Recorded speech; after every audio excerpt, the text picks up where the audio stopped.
Hi, welcome to another episode of Hot Takes. Here's something that's going to annoy the SNP. Good.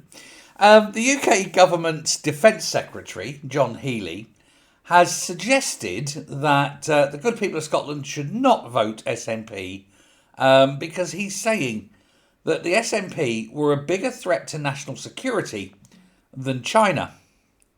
Now, I'm going to suggest two things here. One, he's right insofar as an SNP government is a threat to national security.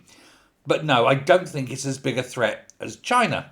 On the other hand, the other thing I'm going to say is that, of course, he's part of the Labour Party, which is, it seems, the British wing of the Chinese Communist Party. They seem to be doing everything they can to give China all the power in the world. Let's take away our presence in the Indian Ocean so China can control the entire half of the globe. Let's build the Chinese super embassy right above the information hub in London. And let's make it so big that they can have cells and dungeons in there. After all, they've got all those blanked out areas on the plans that they don't want to tell us what they are. And, let's do everything we can to facilitate by let's not have those trials of Chinese spies, etc. So, he is right that the SNP are a problem, just not as big as China.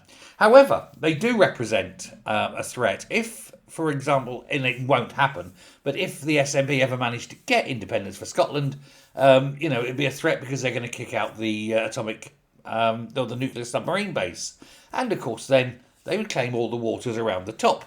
And they probably would stop the British Navy entering them because, hey, that's what they're about. On the other hand, if that's how they want to play it, if someone did want to invade Scotland, well, they're on their own. They haven't got an army. They couldn't stop it. But that's the trouble with the SNP. They want independence, but they don't actually want the responsibility that would bring. It's all a big con. We know we're never going to get it, but we've got to keep pushing it because it gives us a job. And we can scratch out as much money as possible from the public purse. Steal it, thieve it, hide it, embezzle it. That's all it is. They really, I think, don't want independence. If they got independence, the game's up. They'd be impoverished and they know it. So they only want to do as much as to keep the independence flame alight without actually getting independence. Call their bluff. Offer them the referendum. Give Scots the chance. And if they do vote to go, watch as the SNP's faces collapse. Thanks very much. Bye. And I did just hit my mic. Very unprofessional.